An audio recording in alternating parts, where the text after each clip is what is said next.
আজকে এই পবিত্র প্রভাতী সৎসঙ্গে আমাকে যাজক দেবতা রমেশ হাজাং দাদা সুযোগ করে দিয়েছেন তার কথা বলার, তার কথা বলতেও আনন্দ আর শুনতেও আনন্দ। তিনি প্রেমময় দয়াময় এবার এসেছেন, দয়াল এবার এসে আমাদেরকে শান্তি স্বস্তির জীবনচর্যার পরম দয়ালের সামনে সেদিন বসে আছেন অনেক ভক্তমণ্ডলী।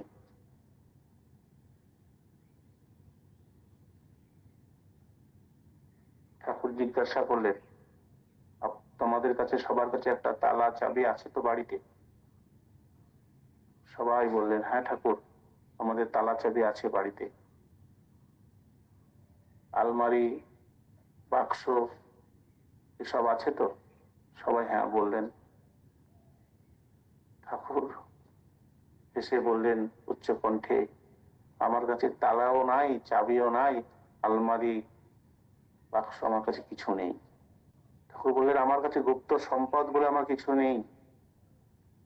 ঠাকুরকে জিজ্ঞাসা, ঠাকুর আপনার সম্পদটা কি? যে মানুষ আমার সম্পদ, আর ব্যয় হচ্ছে আমার ভালোবাসা। এই নিয়ে আমার জীবন যাপন। আমি মানুষ কাঙাল, মানুষ ভিখারি হয়ে আমি এবার এসেছি। মানুষ ছাড়া আমি জীবনে আর কিছু চাই না। মানুষের থেকে মূল্যবান বস্তু আমার কাছে কিছু নেই। সে পরম দয়াল পুরুষোত্তম মানুষ কাঙাল এবার এসেছেন। সেদিন ওই যে মাতা মনমোহিনী ধামের সামনে একটা সেলুন ছিল, সেলুনের বিশ্বম্বরের সেলুন। বিশ্বম্বর প্রতিদিন ঠাকুরের কাছে আসতেন, অনেক কথা বলতেন, ঠাকুর সে গল্প করতেন। বিশ্বম্বরের একটা পারিবারিক অশান্তি ছিল, দাম্পত্য জীবনে কলহ ছিল, তার স্ত্রীর সঙ্গে তার মোটে বনিবনা ছিল না। স্ত্রী প্রচন্ড ঝগড়া করতো তার সঙ্গে, সেও দু কথা এক কথা বলতে বলতে উত্তপ্ত ঝগড়া আরম্ভ হয়ে যেত পরিবারে। ঠাকুর একদিন বিশ্বম্বরকে ডেকে বলছেন যে আজকে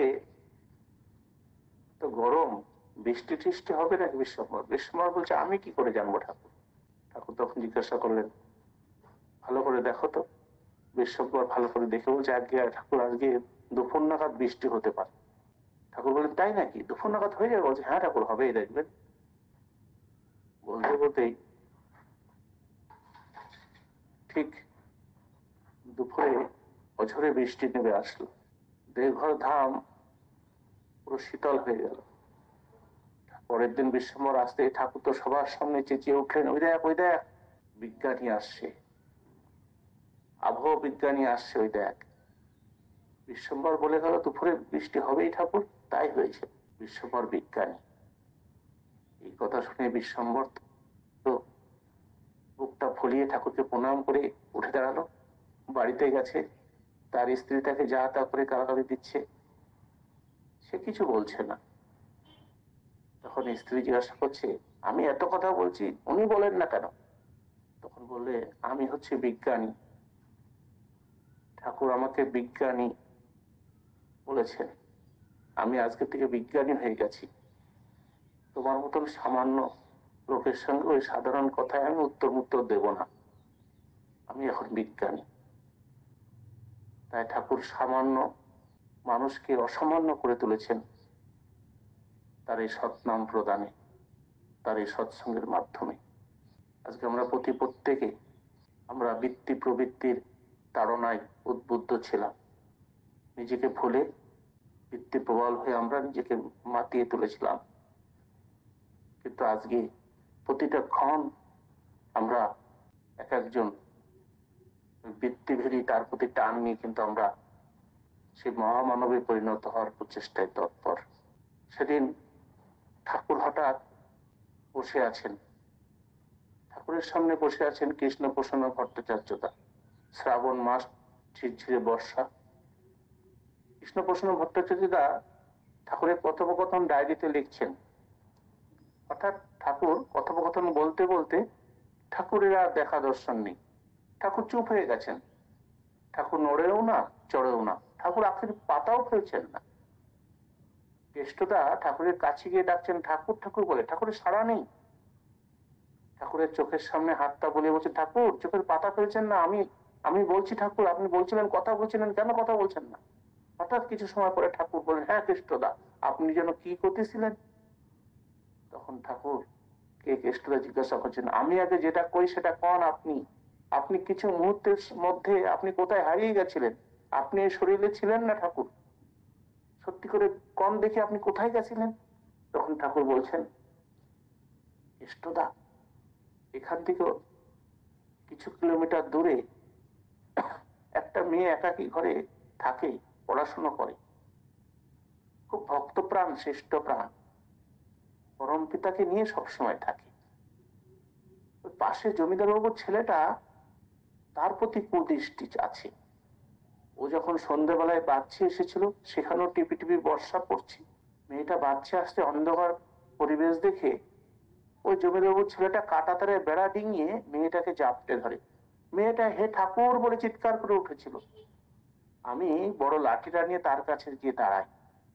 ওই জমিদারবাবুর ছেলেটা আমাকে দেখেই লাফ দিয়ে কাঁটা তারের বেড়া ভেঙে চলে গেল, আর চোখের চশমাটা পড়ে থাকলো। মেয়েটা ঘরে চলে গেল। চিন্তা নেই মা, আমি তো আছি। সে বেঁচে গেল। ঠাকুর বললেন, কেষ্টদা, আজকের দিন, তারিখ, সময়, বার সব লিখে রাখেন তো ডায়েরিতে। এই ঘটনাটা দেখবেন, একটা চিঠি আসবে। কিছুদিন পরে আশ্রমে একটা চিঠি এসেছে। ঠাকুর কেষ্টদাকে খুলতে বললেন। খুলে সেই মেয়েটি ঠাকুরকে চিঠি লিখেছেন, ঠাকুর, সেই সন্ধ্যায় ওই বিপজ্জনক পরিস্থিতিতে তুমি যদি না থাকতে, আত্মহত্যা ছাড়া আমার জীবন আমি রক্ষা করতে পারতাম না। আত্মহত্যাই আমার একমাত্র পথ ছিল ঠাকুর। তুমি আমাকে দয়া করলে, কৃপা করলে। সেদিন ঠাকুরের কাছে বসে আছেন অনেক ভক্ত। হঠাৎ ঠাকুর সবাইকে জিজ্ঞাসা করছেন, তোদের কাকে ভালো লাগে বেশি? কেষ্টদা, অনন্ত মহারাজ, কিশোরী মোহন, সরোজিনী ঘোষ, সুশীল বসুদা, শরৎ হালদার, অনেকেই, সবাই যে যার মতন করে বলছেন কৃষ্ণ ভগবানকে বেশি ভালো লাগে না শিবকে বেশি ভালো লাগে। কেউ যে যার মতন করে বলছেন। অবশেষে ঠাকুর শান্তির মা, তাকে জিজ্ঞাসা করলো, এই তোর কাকে বেশি ভালো লাগে রে? শান্তির মা বলে বসলো, ঠাকুর, কৃষ্ণ ঠাকুরকে আমার বেশি ভালো লাগে। শিব ভগবানকে আমার ভয় লাগে। শুনেছি উনি কাল রূপ ধরে মৃত্যুর সময় সামনে এসে দাঁড়ান। ওই ভয়াল রূপ ধরে জটাধারী হয়ে ত্রিশূল নিয়ে যখন সামনে কাল রূপ হয়ে আসেন, তখন আমার খুব ভয় লাগে ঠাকুর। ঠাকুর তখন প্রচন্ড রোগে গেলেন। কি বললি তুই? তুই শিব ভগবানের নিন্দা আমার সামনে করছিস? জানিস ও মহেশ্বর, ও ভোলানাথ, ও আশুতোষ, ওর নিন্দা আমার কাছে করা? শান্তির মা বারবার বলছেন, ঠাকুর আমি নিন্দা করিনি। আমি বলেছি ওই মহাকাল রূপ ধরে যেন যখন উনি মৃত্যুর সময় আসেন, সেই রূপটাকে আমার খুব ভয় লাগে ঠাকুর। তাই বলেছি ঠাকুর, মহাকাল রূপ আমার ভীষণ ভয় লাগে। আর কৃষ্ণ ঠাকুর বাঁশি ধরে বাঁশি বাজান, ওনার রূপটা আমার ভালো লাগে। আমি নিন্দা করিনি। ঠাকুর তো প্রচন্ড রেগে টেগে শান্তির মার দিকে বড় বড় চোখ করে তাকাতে, শান্তির মা দেখছেন ঠাকুর মহাকাল রূপ ধরে ত্রিশূল নিয়ে শান্তির মার দিকে তাকিয়ে। শান্তির মা অনন্ত মহারাজকে হাতটা দিয়ে নেড়ে বলছে, অন্তদা, অন্তদা, আপনি কি দেখছেন ঠাকুরের মহাকাল রূপ? এই না বলে চিৎকার করে শান্তির মা দৌড়তে দৌড়তে ছুটে চলে গেল তার বাড়িতে। সেই যে শান্তির মা খাটে শুয়ে পড়লো, আর উঠতে পারলো না, প্রচন্ড জ্বর। কিছুদিন পরে শান্তির মার আশ্রমে ঠাকুরের কাছে আসে না, ঠাকুরের সেবা করে না। ঠাকুর খবর পাঠালেও সে আসতে পারে না, বিছানা থেকে ওঠার ক্ষমতা নেই। ভয়ভীত হয়ে পড়েছে শান্তির মা। অবশেষে ঠাকুর তার বাড়িতে গিয়ে দরজার পাশে দাঁড়িয়ে বলছে, কি রে সাহস? শান্তির মা, ভয় পেয়েছিস নাকি? এই দেখ আমি এসেছি। না ঠাকুর, আপনাকে আমি দেখবো না ঠাকুর। আপনার ওই ভয়াল রূপ ও মহাকাল রূপ দেখে আমার প্রচন্ড জ্বর এসেছে। আমি কদিন যাবত উঠতে পারছি না ঠাকুর, আমার প্রচন্ড ভয় লাগছে ঠাকুর। ঠাকুর বলেন, ধুত্তরিকা, এই দেখ, আমাকে দেখ, তোর সেই দরদি ঠাকুর, দেখ আমার মুখের দিকে তাকিয়ে দেখ একবার, পাশ ফের। শান্তির মা আস্তে আস্তে ভয়ভীত হয়ে কাপড়ে আঁচলটা মুখের থেকে সরিয়ে ঠাকুরের দিকে তাকাতেই ঠাকুর মুচকি এসে বলেন, পাগলি কোথাকার, আমি কি কাউকে ভয় দিই? আর আমাকে দেখে কেউ ভয় পায়? ধুত্তরিকা ওঠ এবার। শান্তির মা উঠে বসতেই ঠাকুর সান্ত্বনা দিয়ে তাকে চলে গেলেন। খুব ভয়ভীত হয়ে পড়েছিল শান্তির মা। সুস্থ হয়ে গেলেন শান্তির মা, আবার ঠাকুরের সেবা করতে লাগলেন। সেদিন কলকাতায় গেছেন সরোজিনী ঘোষ শান্তির মাকে নিয়ে। ঠাকুর অনন্ত মহারাজ গেছেন, মাতা মনমুনি গেছেন। ঠাকুর হরিতীর্থতলার বিল্ডিং এ বসে ভক্তদের দর্শন দেবেন। শান্তির মাকে ডেকে বললেন, শোন রে শান্তির মা, আমাকে একটা জিনিস দিবি? বলছে, হ্যাঁ ঠাকুর বলেন। আমাকে 15 টাকা এনে দিবি? বলছে, ঠাকুর আমি এই কলকাতায় 15 টাকা কোথায় পাবো? হিমায়তপুর হলে সে না, ওখানে আমি মানুষজনের কাছে ভিক্ষে করে আপনাকে দিই, এখানে আমি কোথায় পাবো? তখন ঠাকুর বলেন, কেন এখানেও ভিক্ষা করবি? বলছে, ঠাকুর এখানে অনেক গুণী জ্ঞানী ধন্যমান্য মানুষ, এখানে আমি কার কাছে ভিক্ষা চাবো ঠাকুর? এখানে আমায় কে চেনে, কে আমাকে ভিক্ষা দেবে? ঠাকুর তখন বললেন, চাবি? না ঠাকুর, এই গুণী মানি অচেনা মানুষদের কাছে ভিক্ষা চেতে আমার লজ্জা লাগে ঠাকুর, ভীষণ লজ্জা লাগবে ঠাকুর, আমি ভিক্ষে চেতে পারবো না। ঠাকুর তখন প্রচন্ড রেগে গিয়ে চোখ দুটো লাল লাল করে শান্তির মাকে বলেন, তোর এত বড় সাহস, তোর ভিক্ষা চেতে লজ্জা লাগে? আমার জন্য তোর ভিক্ষা চেতে লজ্জা লাগে তাই না? চল আয় ছাদের উপরে আয়, আয় ছাদে আয়। ঠাকুর গড় গড় করে সিঁড়িতে ছাদে উঠছেন। শান্তির মাও ঠাকুরের পেছন পেছন ছাদে গেলেন। ছাদে উঠে ঠাকুর দেয়ালে একটা করে বাড়ি মারছে আর বলছে, তোর এত বড় সাহস, আমার জন্য তোকে ভিক্ষা করতে লজ্জা লাগে? ওই তপবোধ স্কুলে মুড়িয়ে মোয়া বিক্রি করে দিন যাপন করিস, মুড়ি বিক্রি করে কোন রকমের দিন যাপন করিস, তুই আমার জন্য তুই ভিক্ষা করতে লজ্জা লাগে বললি? হ্যাঁ ভিখারি কোথাকার, ভিখারি এই দুনিয়াতে এসেছিস, তোর কি আছে রে?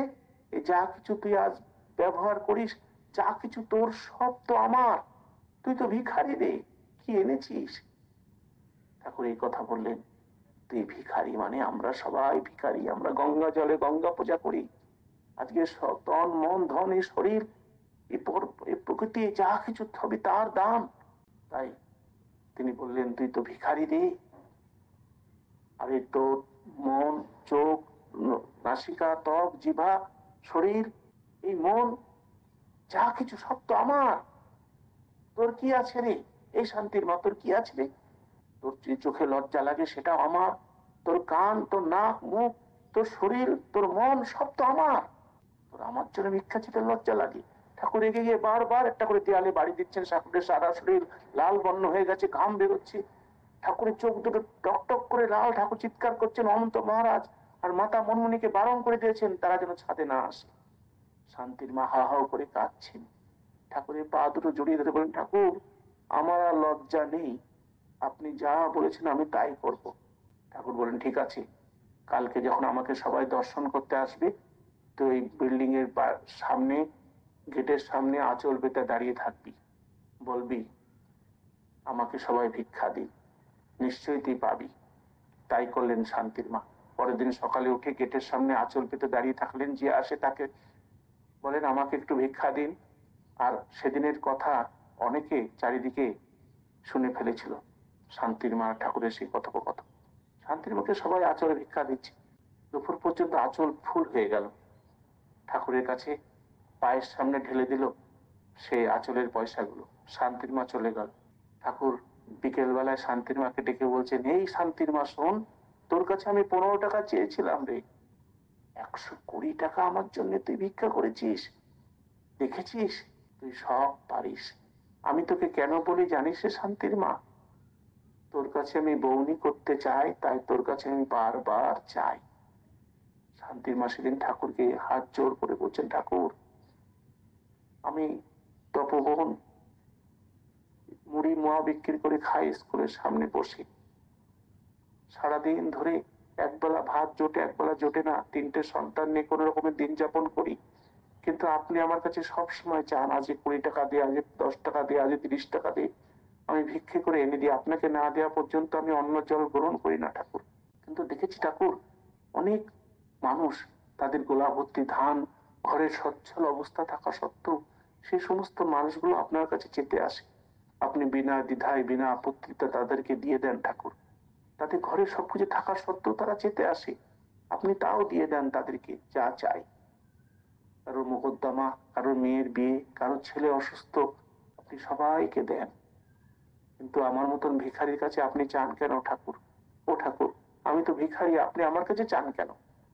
ঠাকুর তখন মুচকি হেসে তামাকের নলটা পাশে রেখে বললেন, শোন রে শান্তির মা, যাদের সবকিছু থেকেও আমার কাছে যেতে আসে তারা তো পাওনাদার রে, পাওনাদার।